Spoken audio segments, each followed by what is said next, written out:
Sebastião, e a vontade do perispírito? Está mais forte que a do corpo, do próprio espírito, dependendo da evolução, ou não é assim que funciona?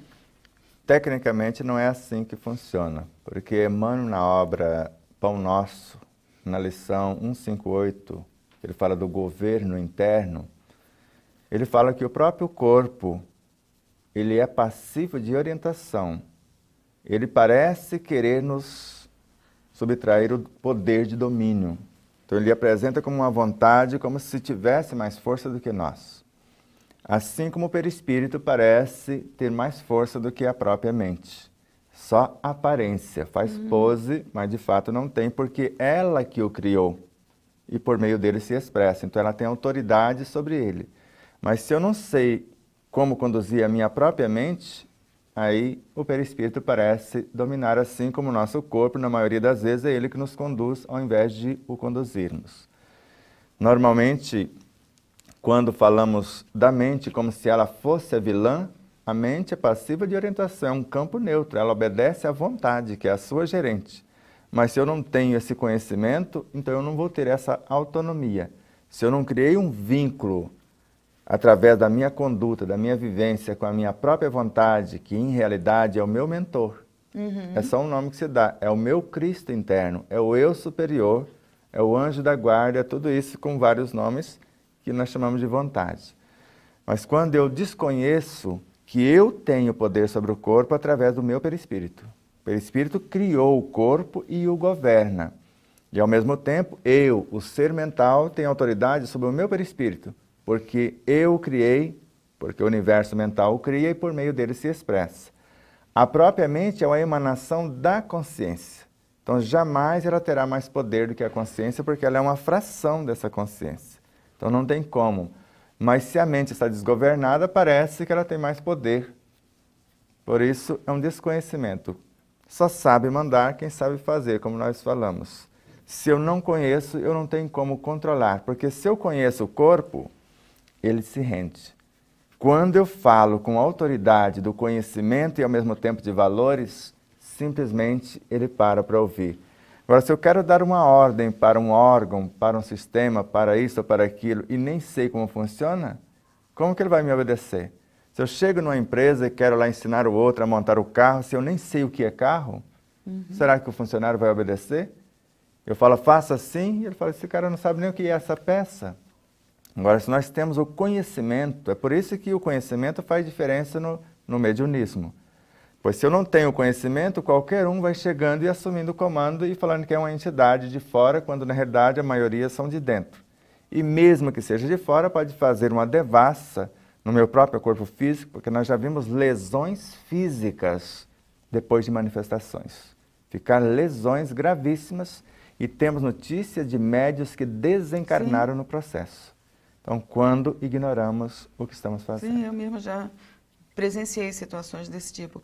O inconsciente, então, tem hora que ele tem esse poder de dominar o consciente e, de repente, até o perispírito? Tem, porque são vivências de outras etapas e, às vezes, com conteúdos mais abrangentes do que o que nós estamos vivendo agora. Às vezes, a encarnação atual, nós fracionamos várias coisas que aplicamos em outras etapas, e se não tivermos vigilantes aqui no consciente e promovendo o subconsciente num processo de transformação contínua, o inconsciente pede promoção. E se não abrirmos os espaços para essa promoção, normalmente há uma invasão e é o que nós chamamos de auto-obsessão. Ah, e a pessoa fica perigoso. Perigoso, a pessoa fica totalmente alienada, ela perde o poder de domínio. Esse inconsciente, que são vivências de outras etapas, a pessoa muda a própria fisionomia, muda os seus trejeitos, muda a sua roupa, muda as companhias, vai para o mundo das drogas, vai para a prostituição, porque era o que fazíamos em outras etapas. Ela traz aquele conteúdo com todas as suas tendências e dependências e executa na atual encarnação.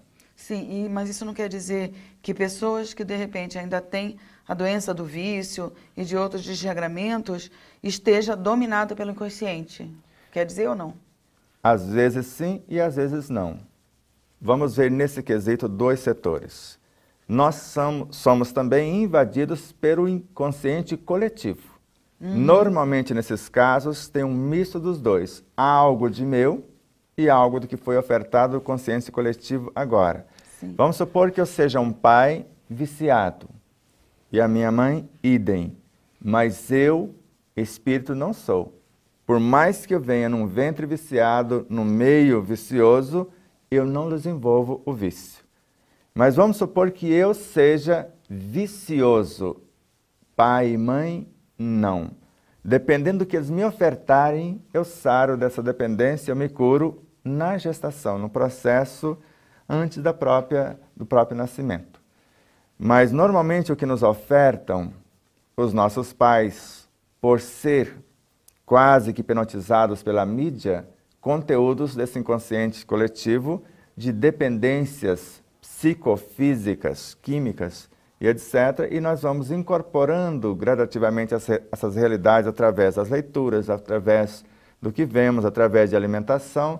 Isso vai invadindo gradativamente o nosso psiquismo, do físico ao perispírito, ao emocional, ao psíquico de uma forma geral, e de repente eu perco o controle da minha própria vida física e às vezes até da vida mental. Emocional desgoverna e assim por diante. Então, quando nós temos uma noção do que é gestar um filho e antes um processo de reeducação de nós mesmos, pelo menos como fizeram a dona Laura e o seu esposo antes de encarnar, para receber Emmanuel. Repaginaram 300 anos de sua vida, colocaram a limpo esse espaço. Não sei se não conseguiram ver, além desses 300 anos, às vezes, as situações primárias que vivenciaram, mas eles pelo menos arrumaram a casa para receber alguém e não interferir na sua vida, para auxiliá-lo na sua projeção mais rapidamente. Mas normalmente esses processos perturbadores vêm do nosso inconsciente e do inconsciente coletivo. E quando eu falo de inconsciente coletivo, inclui o espiritual também. Então, se eu trago em mim as matrizes, eles entram mais fáceis. Se eu não tenho matrizes, mais difícil de nos perturbar, porque eles vão ter que construir todo um cenário e nos minando as resistências gradativamente até que eles consigam mergulhar no nosso psiquismo.